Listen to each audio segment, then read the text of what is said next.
I'm Casey Viera. Dylan Harper's return to the Spurs is on the horizon. But that said, did Mitch Johnson's job as head man just get that much harder? This is Jeff Garcia, host of Locked On Spurs, former Spur and Hall of Fame bound Chris Paul. He's set to retire. How about we just give him a salute on this episode of the Locked On Spurs Squad Show? This is Locked On Spurs Squad Show, the twice-a-week show where Spurs talk gets real. No filters, no fluff, just raw takes, sharp opinions, and straight-up passion for the game. The way only Locked On Podcast Network knows how. Let's drop some dimes and squad up. The Spurs Squad Show starts now. Indeed, it does. And today's episode brought to you by Game Time. Of course, download the Game Time app, create an account, use the code LOCKEDONNBA for $20 off of your first purchase. This is indeed the Spurs Squad Show right here on Locked On Spurs. Man to my side is the host of the title pod, Jeff Garcia. I'm Casey Viera. Our dear buddy, NBA champion Devin Brown, will be coming to hang out with us a little bit later on in the program. We have a lot to talk about, and we have a lot of good news and puzzle pieces to move around. We don't particularly have that today on the Spurs Squad Show right here on Locked On Spurs, part of the Locked On Podcast Network, #1 sports podcast network. I'd be remiss, of course, not to mention that. But the tough part, like I said, is going to pivot to Mitch Johnson now with Dylan Harper questionable to return tomorrow in Portland. Going to discuss that, how he fits in this current bunch, more specifically with De'Aaron Fox, as we know, because they'll be playing together for the first time since, well, they've both been healthy. Going to talk about Chris Paul, of course, retiring at the end of the season, what he's meant to the Spurs team, and what we're hoping to see before we reconvene again around this time next week. So that said, my friend, Mr. Jeff Garcia, again, Yes, as sir. always, great to see you on a Tuesday evening. By And the way, it's happy good to see Thanksgiving, because I'm not going to see you tomorrow. Yes, likewise. Happy soon to, today's Tuesday, so 2 days away. Happy Thanksgiving, my friend. Good news tonight for the Spurs. Dylan Harper questionable to make his return, and something finally that Spurs fans are hoping to see is that a healthy backcourt, some healthy bodies, because that hasn't been the case. Yeah, exactly. I'm looking at the possible return of Dylan Harper as a good, strong adhesive, a good Band-Aid, but it's not going to solve all the problems that the Spurs have in the last few games. I think it was highlighted in that loss versus Phoenix. Do they know they have to defend the three line, Casey? That's part of the game, because, the Suns went ballistic from three in the second half. By the way, turnovers. Yeah, they got to minimize those turnovers. And I see Harper as coming in as just more of closer to what a point guard this team needs right now without Castle, without McLaughlin. Mm-hmm. And I think he will help steady the ship, but it's still not an answer to the bigger issues surrounding this team. For example, what is it about halftime? Why they come out and just fall flat in their face going into the second half? I mean, you've seen that over and over and over again. But as far as Harper is concerned, I think the silver lining in it as well is him being able to handle more of the point guard duties and let Fox shine in that off guard, create his own shot, secondary guard position. I think that's where the biggest impact for Fox if Harper plays tomorrow night in Portland. So I think it's good for the Spurs to have another body, another threat offensively, another guard that can handle the point guard responsibilities and allow Fox to do his thing at the off guard spot. Overall, I think it's great. I think it's good, but the Spurs still have a lot of more questions than answers right now. Yeah, I'm kind of with you on that because I don't think the expectation should be overly high, right, on many of fronts from where the Spurs are at. And if we're being honest, they have much more pressing concerns, like you said, than getting Dylan Harper up to speed. That obviously is a concern because that needs to happen. Of course, that needs to happen without a doubt. But like you mentioned, that there are a lot of things they need to put in place and tighten up from just even outside of the injury standpoint. Right, yeah. Just pure schematical things, struggles that they should not be struggling with, or in the sense that if they want to be a team that successful in the postseason, is playing relevant games come the end of the season, they got to tidy up. So yeah, the Dylan Harper thing aspect of it, I'm not anticipating him to be overly impactful, consequential, Right. at least not in these first few weeks, because the guy, it's essentially going to be almost a month before he comes back. He's going to miss 10, potentially 11 games if he doesn't, in fact, play in the Portland game. That's a long time. That's a big chunk of the season, especially for a rookie who is just trying to figure out his way himself. Yeah. So I'm with you on that front. And I think right now, the way they just need to look at it with him is just an able body to bring the ball up the floor, because they haven't had that. They haven't had that with all the injuries with himself and Castle and McLaughlin also hurt as well. It's been a big time thing. So if you focus on just kind of Harper being able to fill in the bare minimum, I think that's a good thing right now. Here's where he could possibly make the biggest impact in a return, either tomorrow night in Portland or a few games later. Playmaking. I think that he can definitely help the Spurs almost immediately, facilitating, just causing havoc for opposing teams' defense, finding the cutters, just playmaking in general. I believe B-Ball Index recently put out a stat that he was the #1 playmaking rookie this season. So I think that's where you'll likely see the quickest and most impactful measurement statistic immediately once Harper gets back. And speaking of stats, too, it's interesting because you see what he did before he got hurt. And when it comes to transition, and he's ranks right up there. He's in the 98th percentile among NBA players in transition. Synergy Sports ranks him as excellent in that he averages nearly 2 points per possession in transition. But I find this very interesting too. Put him in a half-court situation, the stats, if they say stats don't lie, well, then this is a big truth. He sucks when it comes to court. He's rated as a poor player in the half court. Say that one more time, because I was laughing over you. I apologize. No, bro. No. He's ranked poor. He's a poor player offensively whenever it's in half court situations. He averages about 14.1% turnover ratio in the half court. What else can we say? He only scores 34% of the time. And he only averages less than a point per possession. So every time that ball is in his hand in the half court, he's likely not to score. And in half court situations, he's attempted 52 field goals. He's only made 20. And that's good for 38%. So it's, that call that just part of the NBA adjustment, getting used to the physicality of it, maybe the speed and the stop and the go and the tempo. But he's definitely has his room to grow. And one area offensively is in the half court. But other than that, he's great whenever the shot clock is less than 4. He averages about nearly a point in those situations. So, overall, the sky is the limit. He's definitely trending upwards. But as the stats show, he still has a lot of work ahead of him. Yeah, in fairness to him, and you kind of alluded to it, I think that's kind of a given. We're going all 5 games. Yeah, that's it. Five and a half games, essentially. There's a very, very small sample size to work off of. Essentially no sample size almost in many respects when you look at it. I think the flaws that he does have in that half court setting, I think if you're looking for, I guess, a glass half full kind of approach, and I don't even want to know if I want to call it something empty because it's so early and just such an infancy in this process, but he's struggling in areas where you expected him to struggle. I feel like, in my opinion, because if he's struggling in half court offense, that suggests to me that he is still learning a lot of the intricacies of how an NBA half court offense is run.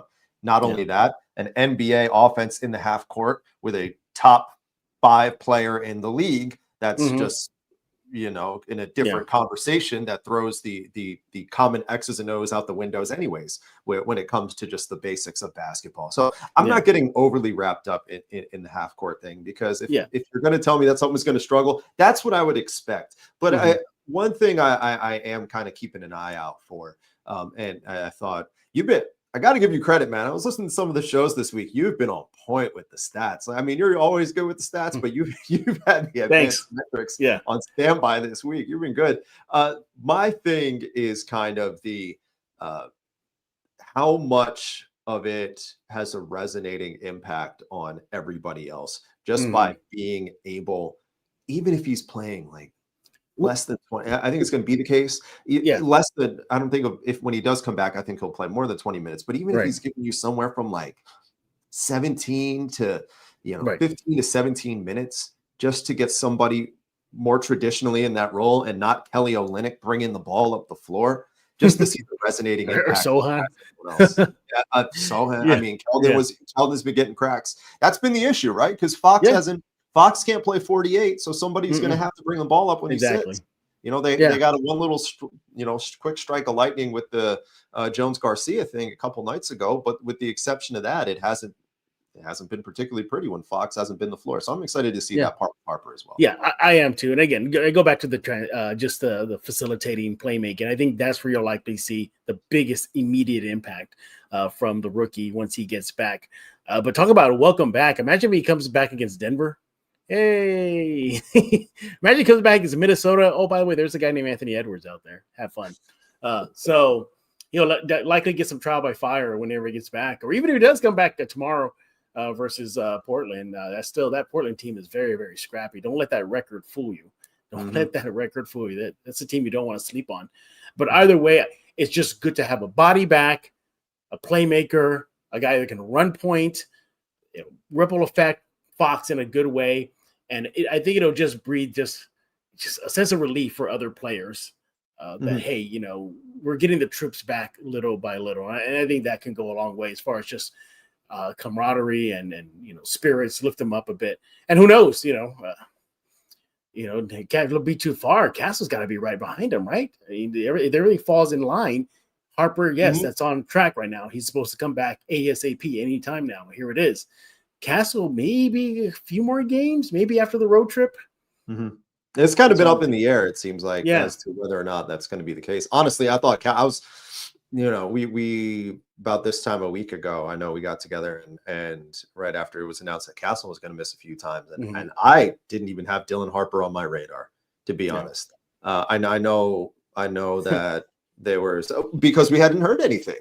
How do you put something on the radar? At least they were giving us 1 to 2 weeks with the Castle side of things. Harper, we didn't even hear anything about. We didn't know he was on the same planet now. We saw him, So I'm glad, And I'm not trying to be jokey about this. I really would be okay if McLaughlin were back already. Just another ball handler out there, and I think he's definitely the one you would want back the quickest, because he knows his shot is not going to be the first. He's more of a facilitator, traditional, walk it up, veteran, get everybody ready to go, and your stats are behind and your teammates' stats are ahead of yours. So yay. I mean, Harper's back. I think that's good. Well, potentially back, I should say. We don't know yet. Knowing the Spurs, Casey, I'm not going to be surprised if tomorrow night the injury update comes back and he's still out. Yeah, I think it's I think it's a coin toss either way. I do. Yeah. But what I do think you're right on is with the piggybacking off the Jordan McLaughlin thing is I really don't think that they are going into this anticipating a ton, at least these next few weeks out of Harper to be anything, you're just everything we've heard in the past, just some explosive rookie game changer right now. I'm not anticipating it because I don't think they're anticipating it. I don't think that they view him coming back in the immediacy, coming off the bench, because we assume that's what it's going to be, as something other than just giving us an able and capable body to run that point guard right now. Because once Fox heads to the bench, man, that's it. That's all they've had. And again, that might be the case again tomorrow. So I think the bare minimum is what they're focusing on right now. It's what they should be focusing on right now, because they've shown enough, at least, that they can keep the ship afloat through these first few weeks. Obviously, it's immensely more difficult, but anything that they can get back just to keep the ship afloat and tidy up some of those weaknesses, just on a game-by-game patchwork job that Mitch Johnson's had to do, you take it. You take it. Yeah. And I know you have it on the rundown here, about Fox, and we at least we talked about it, Fox, Harper, and how's that going to work out and everything. I think if you're Mitch, you're smiling from ear to ear. I mean, I think that's what you're doing. You're enjoying it. You're loving life. You don't have to have a quarterback controversy to borrow something from the NFL. You just have two willing and switchable players at the position, and whether it be the one or the two or the one, pick your poison here. Defenses, what do you want?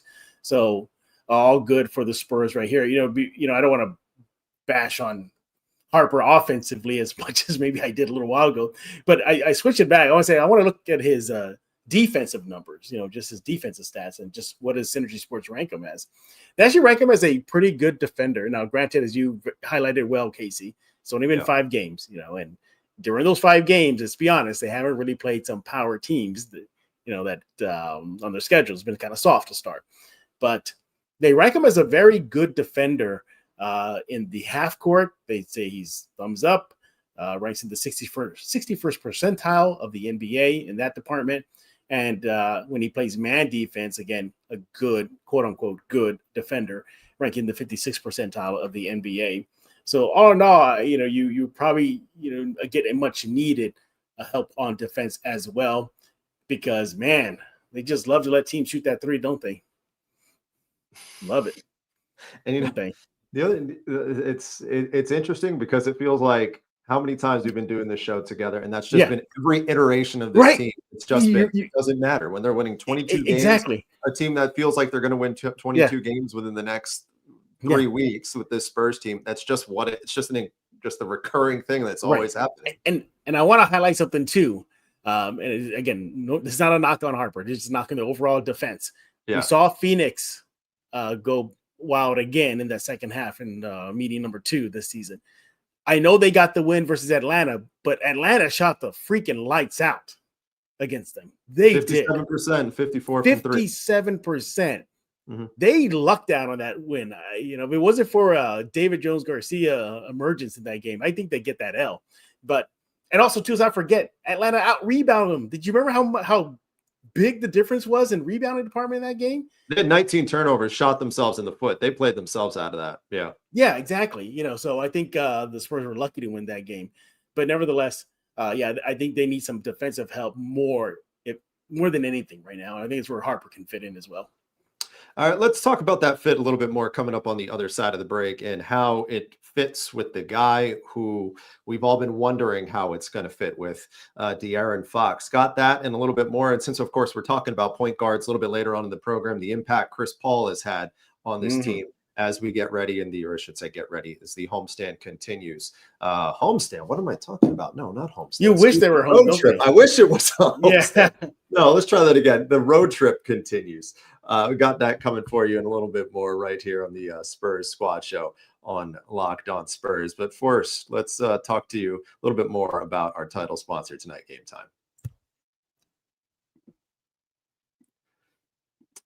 Well, as you know, basketball season officially here, and if you're anything like me or Jeff, nothing beats being in the arena for Spurs basketball. Heck, any basketball. We're big NBA guys. But let's be real. Getting the tickets can be a total headache between the queues, surprise fees, the price hikes right before you're ready to get out the door. It's easy to get frustrated when all you want to do is just go and cheer on your team. That's it, right? It's all you want to do. That's where Game Time comes in. It's an app that gives fans the advantage, the ultimate life hack, as they like to say, is to score some quick NBA tickets fast, easy, and above all else, stress-free. I'm going to a game out of town in a few weeks, and I used Game Time for the first time. Why? Because all those things I just said, the full transparency of what you're getting, they let you see where you're sitting, a cool little feature in-app to pick out your seat as well. Do it.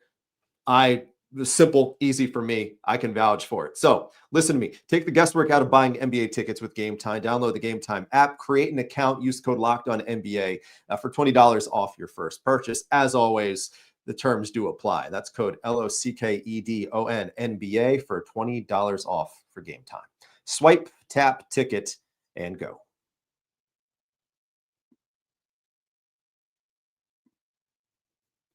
All right, Spurs Squad Show rolls on right here on Locked On Spurs on this Tuesday, the 25th, a couple days ahead of Thanksgiving, as we know, as we bring back the host of the title pod, Jeff Garcia. I'm merely Casey Viera. All right. He's more than merely, everybody. All right, he's more than merely. slightly? What's one step slightly above merely? Tolerable. Tolerable. I am merely the tolerable Casey Viera.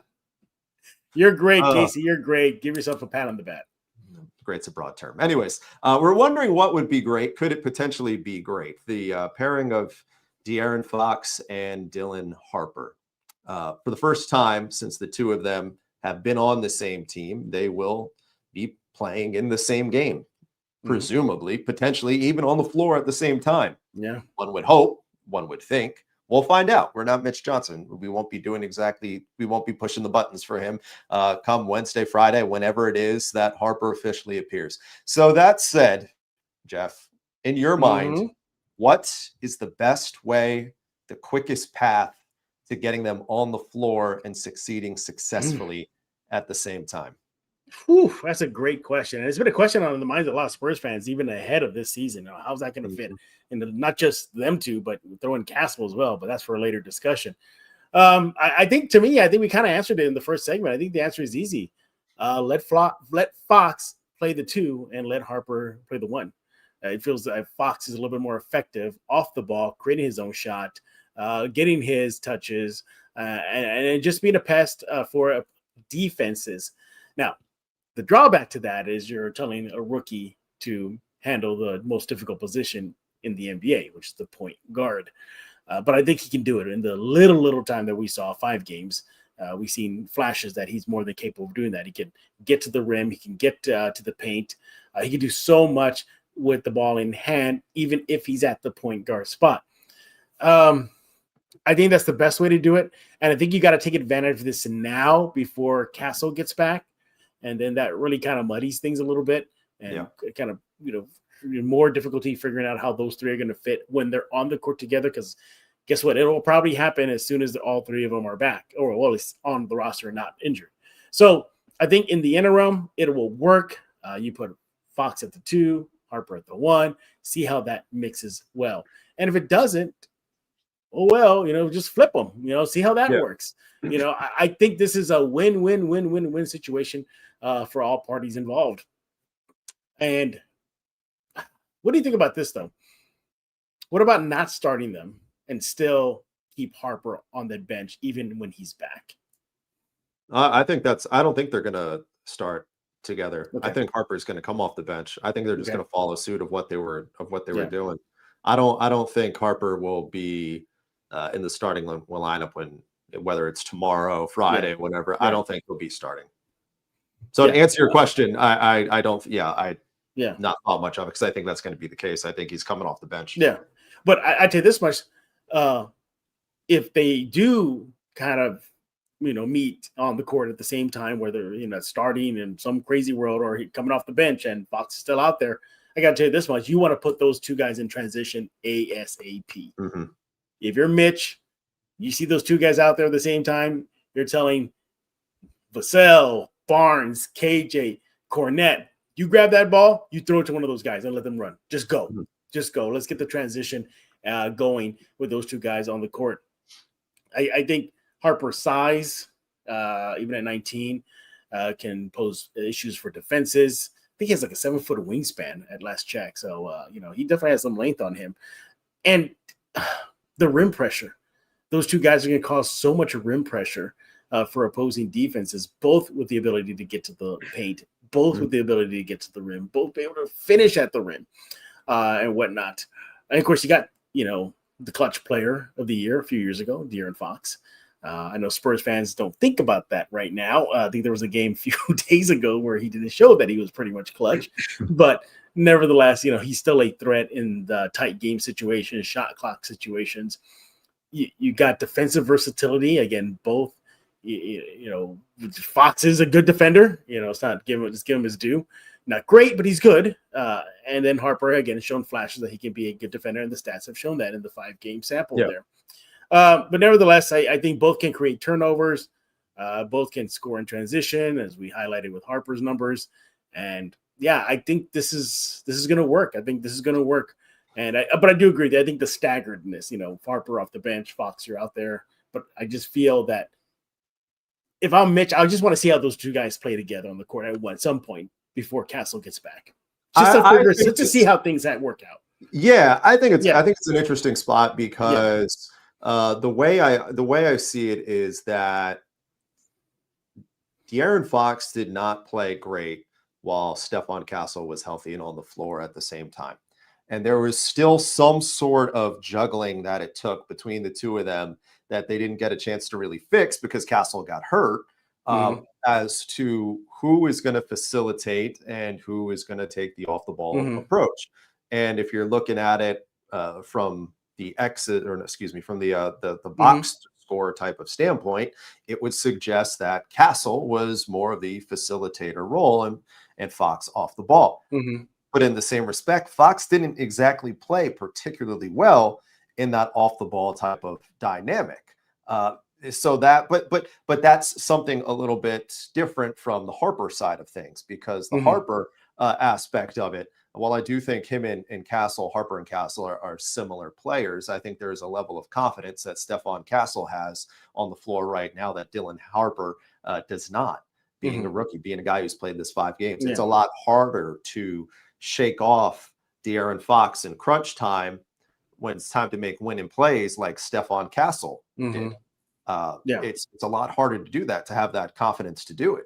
So that's why I'm being a little bit collectively more reserved about everything, or at least about the expectation. And I don't think it's the worst thing in the world on the Harper side of things for him to come back with Castle out, because you want him to get up to speed about as well as he can without as many hurdles that are in the way. And as much as we hate to say it, having Castle there is a hurdle for him to climb. It's another thing that they need to figure out. So for him individually, that's a tough thing to try to maneuver along the way. So having Castle off to the side, rehabbing, getting his situation figured out, in my opinion, is more beneficial for Harper getting up to speed and figuring how it works out with Fox in the meantime. And then you see where you go from there. But I think both the two of them, they face some big challenges. Harper, just by the inevitable, just being a rookie. And then on the Fox side of things, he has not looked great with another volume guard out there as well. So we're going to be learning a lot about it. Yeah, well, here's the thing too. Also, quick correction, everybody. Harper has played 6 games before he got injured. So just a quick correction. We've been saying 5, but it's actually been playing 6. Well, 5 and the one he got hurt. So 5.5. Yeah, 5 and the one who got hurt. But even in the one he got hurt, this is what he did in the one he got hurt. 11 minutes, 12 points versus Phoenix in the loss. So that was nearly a point a minute for the young kid there. He even shot 62% before he got hurt in that Phoenix game too. And you look at the game log right before he got hurt in that Phoenix game on November 2nd there. 12 points before he got hurt v Phoenix. Previous game, Miami, 13. Previous game at Toronto, 11. Brooklyn, he had 20. He was hot. He was definitely hot right there. 3-point shooting, well, that's still a work in progress. But you jump to his assist before he got hurt. He had 8 versus Brooklyn. He had 6 versus Toronto, 4 versus Miami. All in all, good. And even his turnovers were being minimal too. He had none versus Brooklyn, 3 versus Toronto, 2 versus Miami, and then just 1 in Phoenix before he got hurt. So he definitely was trending in the right direction too. And you look at the situation, you have a playmaker, Harper. You have somebody who's efficient at the rim, get to that rim. He can play downhill, young, explosive, check. All the boxes are checked. You got Fox, a pretty damn good mid-range shooter. Definitely hit the mid-range. 3-shot, it looks like, he's going to be De'Aaron Fox in the 3-line for the rest of his career. He'll hit a few every once in a while. But, again, clutch performer, pickpocket, the list goes on and on. So, yeah, things are looking good for the Spurs at that guard position, and will look even better once Castle gets back. Yeah, I'm excited to see it. I'm excited to see it because I think this is something, obviously the anticipation of, us knowing that it hasn't been there. And you're trying to see that just kind of by default of what you're trying to get out of it. But I think the other thing for me too is this is something that if the Spurs are going to be legitimate and the Spurs are going to find that next gear, find that next level, this is something that they're going to have to figure out in the immediacy. So it becomes a thing. So they get an idea of what works, what doesn't. And, we talked about the idea of Harper getting up to speed with Castle out. Do you think it's maybe even equally as beneficial for him to get these touches with Wemby out too? You think that's an interesting way or a reasonable way of looking at it? I guess that's reasonable, but for the Wemby minutes / touches, for me, I want to see those touches given to Cornet and those guys. Sochan, especially Sochan.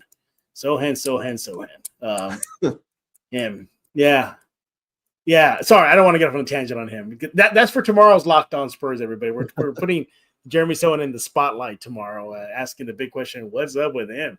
There he is. There's Jeremy. There's Sochan. Yeah. Go ahead. All right, I know we're talking about Fox and Harper, but you're flashing his image on my face right now. I can't escape it. Is he a Spur? Is he still a Spur at the end of this season? Jeremy? Probably not. Yeah. All right. Okay. Probably not. I think with Jeremy, we've learned there's just been a little bit of an acclimation type period since coming back, and I think he's just kind of running out of real estate to try to get back in the swing of things. I think Cornet playing as well as he hasn't helped the cause. We'll find out. The only thing, Jeremy. The only thing you can, and I don't want to take your thunder away from tomorrow, but since you asked, the only thing Jeremy can ask for is an opportunity, right? Yeah. And now he's so we'll find out in the next month. Yeah. Tune in for tomorrow's Locked On Spurs, everybody. We're talking about Jeremy Sochan. But going back to the Harper and Fox conversation, how much does Castle in his return, and all three of those guys are raring to go, all healthy? Yay. I want to say throw a wrench in things. It's a good wrench, but do you think it'll still impact Harper in the fact that his minutes will be reduced because you're going to give a bulk of those minutes to Fox? The next one to eat at the pie is going to be Castle. And then you're left with Harper. So it's like Castle good, but does he kind of stunt the development of Harper or not? Because he's so switchable. Go in for Barnes. Barnes needs a breather. Harper. We'll find out.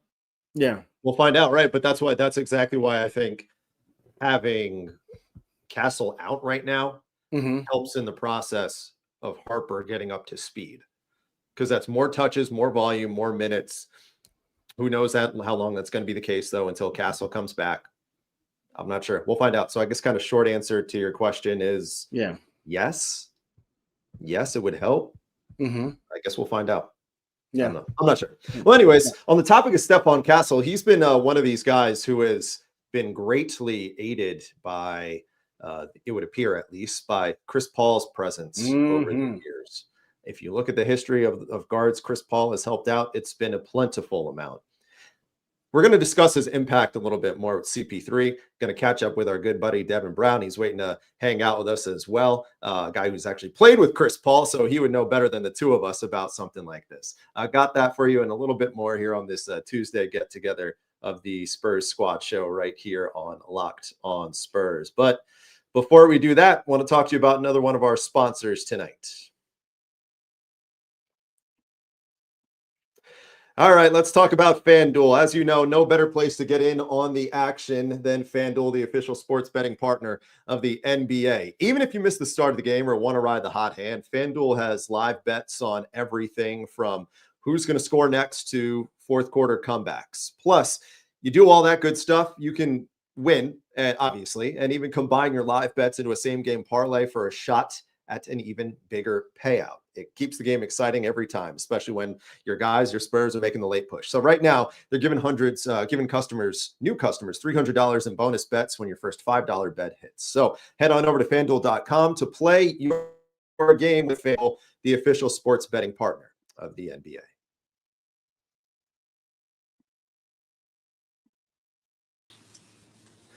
All right, there he is, our dear friend, Mr. Devin Brown. Hey, look at that, Devin's here, buddy. Here on a Spurs Squad show. Good to see you, my friend. Hey, how are you? Hey, how are you two doing? We are better now. We are better now, my friend. Okay. NBA champion Devin Brown hanging out with, as he always does, on a Spurs squad. Yeah. In case you're tuning in for the first time, what we usually do is what you're looking at right there. I'm glad Devin checked in when he did, because we're the three individuals who hang out a couple times a week, Tuesday, Thursday, 9 o'clock, where we talk about the meeting of the minds of your San Antonio Spurs and what things are going for the better or worse, or however it may be. So, Devin, you picked a good time to come hang out, because we're going to be talking about one of your former teammates in Chris Paul. News this week, CP3 saying at the end of the year, it's going to be it for him. 21 seasons in the bigs, if you will, arguably the greatest, or I should say, one of the greatest facilitators to ever do it after 21 years. Of course, his lone year in San Antonio proving very fruitful, played 82 games, that full stretch, and got to see a emergence of pretty good young players along the way. So, Devin, as someone who has played with Chris Paul, the story with him, and it's become a recurring thing in time, of he plays with some of these younger guards, and then they break out, and then they take a leap. And you look at it, you have Harden, you have Devin Booker, you have SGA, and the early returns would suggest that Stephon Castle is on that same trajectory, at least trajectory, I'll say. Keep it loose. Why is that? First of all, let me say this. Congratulations to him and his family, his lovely wife. They've been together, since the get-go. Got together back there at Wake Forest. I'm going to answer your question, but I'm going to talk about Chris for about, 20 seconds. Hey, listen. Go ahead. Great guy, great individual, wonderful father, man. His parents are great. We're at every game when we were there in Oklahoma City. One of the things that I learned from CP3 is the 2-for-1. So Chris was hurt, and I'm running the point for Oklahoma City. I come down, and it's like 40 or so seconds, right? It's like there's that window in between 35 and 40, and I can see him yelling, but I can't hear him. So the quarter's over, and he's like, DB, we need the 2-for-1. I was like, nah, I'm already shooting it enough. I don't know why you want me to take 2 shots every possession. And he goes, I'm not talking about that. We got to get the 2-for-1 at the end of the quarter. And I was like, hey, brother, I wasn't that good at math. I don't know what you're talking about. Great story. Love CP. Now let's talk about your question. So here's the thing. So he just does a phenomenal job of knowing the game, right? Chris knows the game inside and out. And for Pop to have him a part of the organization was a blessing. So he's one of those players, and, obviously Tim's been here for years, and you got a bunch of, people that have been here for years. Those are players that you go, hey, I don't care about anything else that goes on in the game. Take your time to sit down and spend 10 minutes with him and talk basketball. That's what he's about. That's what he's always been about. And everybody that comes across him, whether it be Spurs, Clippers, Hornets, whoever, that's what they will tell you about that young man. He's a tremendous young man. And he also, here's a little inside. He shares the same birthday as my oldest, LJ. Nice. Well, that's cool. That's real cool. And LJ is obviously doing great things at UTSA right now. So it had some effect on the Brown family too. There you go. Absolutely. Yeah. Hey, love Chris, man. He's awesome guy. But like I said, not only is he an awesome basketball player, but the human being. Like, some of these guys make so much money, they don't seem real. He's always been real since day one. Yep.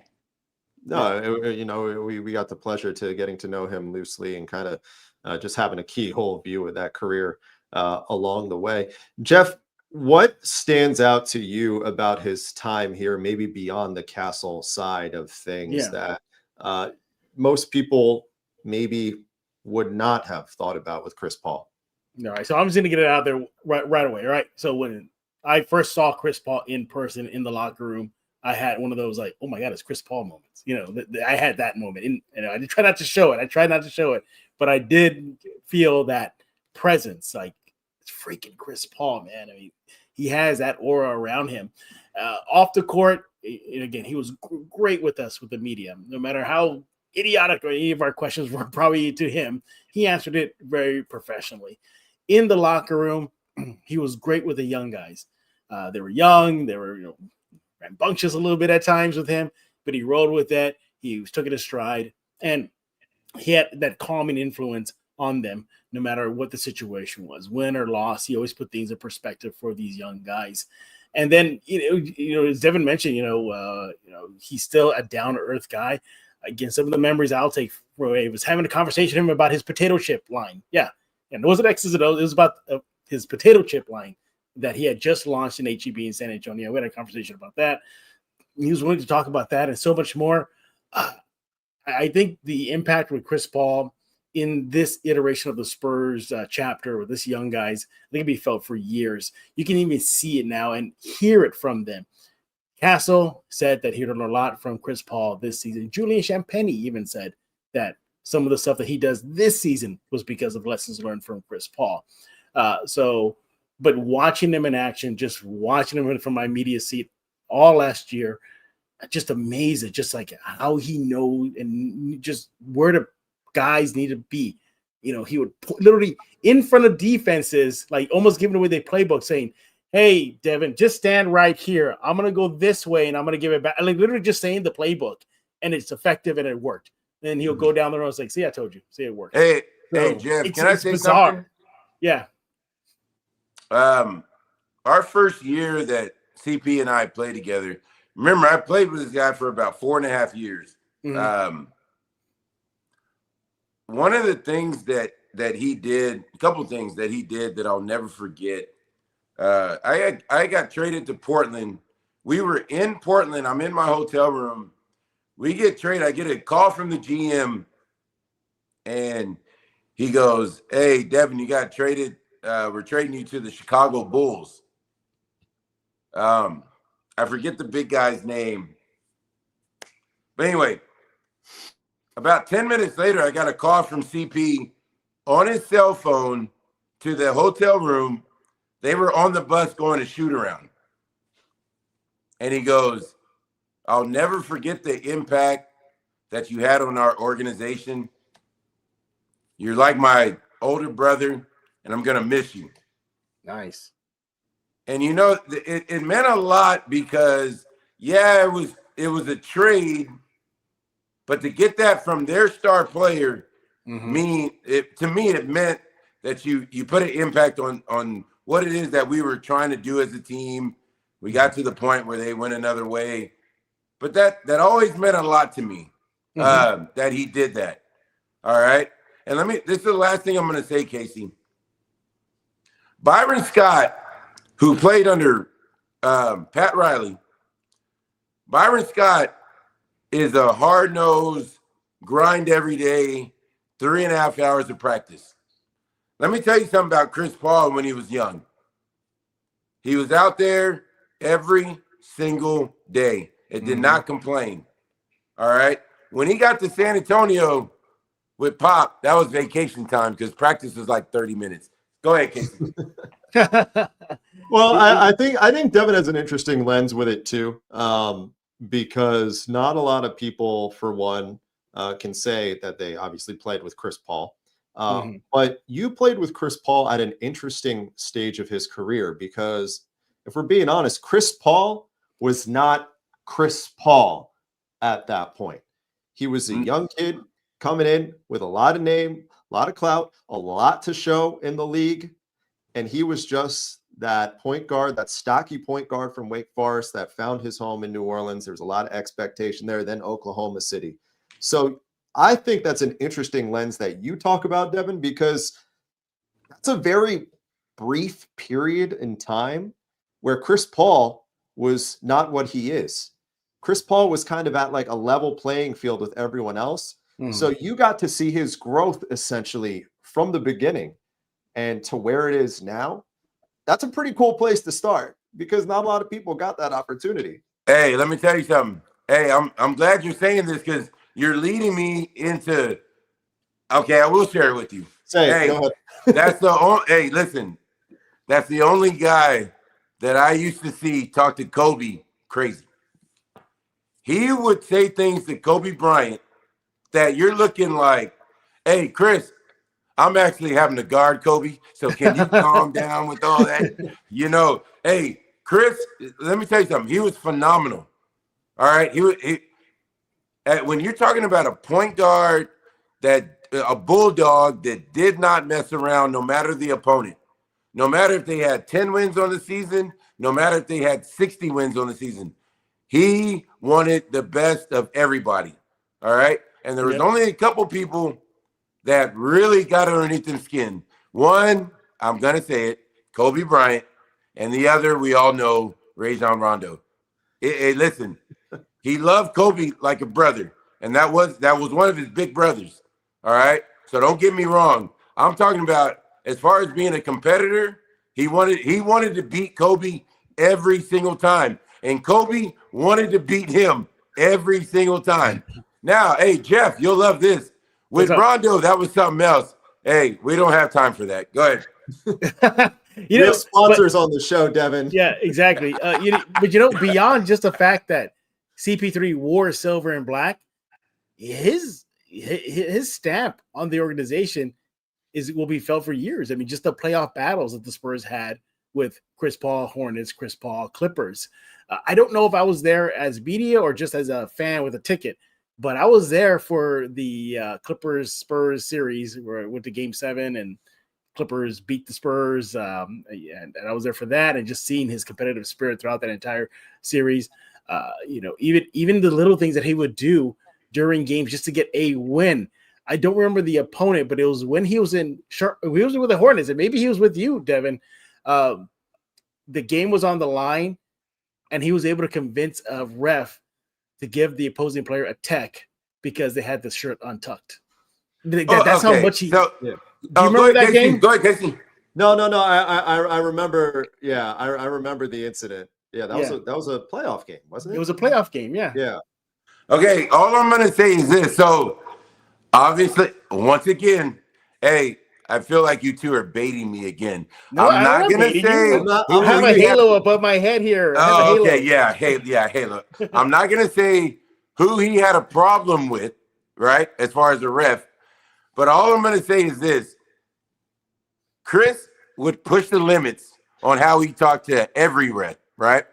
And so, being that he would do that, he got away with a lot of stuff because he was a superstar. On the other end, if a player got out of hand, like you're talking about, he would say, wow, you're going to let him talk to you like that? And then the rest like, yeah, you're right. That's what 21 years in the business does for you, right? Yes, yeah, sir. Exactly. But hey, salute to Chris Paul. I'm glad I was able to experience, just talking to him in his final years in the NBA. Devin, you had the pleasure of literally working with him, playing with him on the same team. It's just great. That's going to be a memory that I'll carry forever. Like, wow, Chris Paul, it really definitely was a pinch me moment for me. That doesn't really happen a lot when I go to media games and go to the locker rooms. It doesn't happen, but that was one of the rare times that I had that pinch me moment. It's like, wow, it's Chris Paul. I don't know if you guys watched Starting Five on Netflix. I heard it got canceled. That's a bummer. Yeah, it did. Yeah. Yeah, I was bummed to see that. But this season, they had the one scene after one of the playoff games with SGA, and he was FaceTiming CP3 after one of the playoff games. Mind you, Chris Paul has been gone from the Thunder at this point last year. Was about 3 years, 4 years at that point, because he went from there, Phoenix for a couple, and then Golden State, and then obviously the Spurs. So when you speak to like the lasting impact, resonating impact on some of these players that it has to just stick in there, to always be kind of that guy, I thought that was really cool. And so now you just kind of turn the pivot to the present day. Once the Spurs start playing relevant basketball in the spring, you'd imagine who guys like Castle have on line one, guys like Victor, who they have on line one. Exactly. I thought that was really cool. Hey, for all of us. just some more CP3 conversation here. Maybe Devin can answer this question better than we can, Casey. Does he become a coach at some point after his retirement? Because I know he's big on family, so I definitely see him taking a couple years to be with them. But at some point, does he return to the NBA in a coaching capacity? Does he have the mentality for it? Because this guy's uber competitive. I can see him saying, I wish I could take off this coach's outfit and get out there. And two, where does he rank among the greatest point guards in NBA history? All right, I'm going to answer your question first. Whoever that is, and I don't know, you guys may know this or may not know this. Whoever that coach is at Wake Forest, make sure his agent knows to lock him in that contract because CP is going to be available after this year. Yeah. Wherever he goes coaching-wise is going to be right away. All right? You think now, so? I don't know about NBA right away, but if he wants a job at Wake Forest, it's his. That's the respect, the level he's on right now. That's the thing, Devin. I don't know if he makes the leap like Steve Nash did. Remember Steve Nash retired and then boom, he just automatically head coach in Brooklyn. So I don't know if a lot of that hire had to do with the fact that Sean Marks was the GM in Brooklyn. Oh, that's right. Yeah. Yeah, those two were like that. So that's different. Now, CP, if say like a David West becomes a GM one day, that'd be the same thing as that happening, right? Now, the second part of your question, where does he rank? Well, the numbers go John Stockton 1, CP 2. Ooh, interesting. Magic Johnson 3.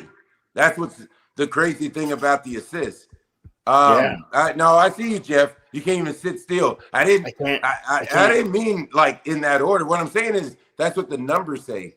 I go because remember now we haven't seen a guy average a triple-double like Russell Westbrook did for 7 years. So he's up there too. Hey, listen, I'm gonna turn it on the tables on you. I'm gonna do Devin Brown's top 5. All right, give us CP3, Darren Williams, Tony Parker, Devin Brown, because I played the one a couple years, and then 5, Derrick Rose. Ooh, I was gonna say those are all 4 of those guys. Whoa! What 4 are you talking about? Hey, he's not excluding you, Devin. I'm pretty Casey, sure. I can see you, Casey. Hey, Casey. Devin knows where he lives. Bro, we gotta hit a break. The higher ups are telling me we gotta pay some bills. We can continue this on the other side. So, but yes, it'll be a short break. So grab a sip of water, recharge. Yes. Have a good time here on the Spurs Squad Show. Almost time for us to get out of here. But we got to catch our breath. On the other side, we're going to talk about what we want to see for this San Antonio team coming up on the other side of the break, right here on Locked On Spurs.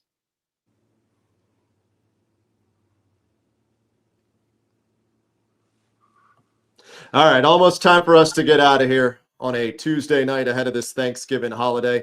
Fellas, the next time we get together, the Spurs will have played 3 games between now and a week from now. That said, a lot of basketball to be played, a lot of different looks, potentially a Dylan Harper return in all likelihood going to happen at some point. Devin Brown, what's the one thing you want to see? Hey, I want to see these guys get back to protecting the brand, playing for the shield. Hey, I got to see San Antonio Spurs basketball. Heart, I need more from De'Aaron Fox. Please stop talking to the other team, smiling. We all know you make $300 million, but not everybody on the court does. Get back to playing San Antonio basketball. Oh, my God. You know what? Just survive. You got Portland up next. You got Denver, and then you got Minnesota. Don't, like I told Casey earlier, Devin, don't discount the Blazers immediately because the record is below 500. It's a scrappy team. You know, Denny Advia is averaging nearly 20 points per game this season. Hey, Jeff, and he is a physical basketball player. He's physical, yeah. But nevertheless, what I want to see in the next few games is just survive. Don't, try to play a complete game. Don't do what you pulled in Phoenix, play a half, and then just stink up the joint in the second half. Just be competitive, stay strong. I know Denver's going to be a tough out. I know Minnesota's going to be a tough out. But if you could pick up one game, try to let that be the Portland Blazers game. the worst thing this team can do to themselves right now, Devin and Casey, is go winless on this road trip. I think that'll really hurt this team because they're fifth right now. They're fifth right now. A 3-game losing skid, a 4-game losing skid, that pushes them further down that rankings there. Yep. Yeah, I'm not even worried about the standings as much. I'm just worried about seeing a healthy basketball team get on the floor and guys who are designed to play specific positions that they're designed to play actually in said roles. Like, and not this, the Spurs are finding ways to win games if they're giving point guard minutes or minutes as a central facilitator to Kelly Olynyk on the floor. Like, that's how bad times are right now. And still, credit to them, they're finding out ways to win basketball games. So at the bare minimum, I'm just trying to see these guys get healthy, for one. And obviously having Harper back is the first step of many steps that are required to do that. The second thing I'm looking out for is that I want to see how, and we talked about it earlier, how Fox responds out there with another central figure potentially taking those touches away. It's going to get even messier, even muddier if Stephon Castle comes back on this road trip. Yeah. And as we saw that, like we mentioned earlier, the two of them didn't play particularly great together on the floor on the same time. So now for the first time this year, we could have the Harper wrinkle in there as well. Right. I'm keeping an eye out for that. Go ahead, Jeff. No. I was going to say, and also too, if they come out looking like chumps in these next few games, these are against the teams that they might have to face in the postseason, and you lose to them. That's not good. So just show face. Devin, you get last word before we got to put a bow on things. Go ahead. No, I agree 100% with you. Can't come out, get blown out in these games. Yeah. Hey, show that you want some fight. Show, make it about, somebody else if you're the players. Make it about Mitch or, the fact that you're playing on a Thursday or Friday, whatever it is. But come out, play hard, show the city of San Antonio that you have some fight. We'll get that answer. The first step to finding that answer is Portland. Another Emirates Cup game. Got 2 of those this week between the Trailblazers and the Denver Nuggets on deck. That'll decide what the Spurs' play-in fate or NBA Emirates Cup fate will be coming up in the next couple of days. Wednesday night, tomorrow night, is where you can catch Devin and I put a bow on things. What's going to be a late tip, a 9:00 tip from Good luck, guys.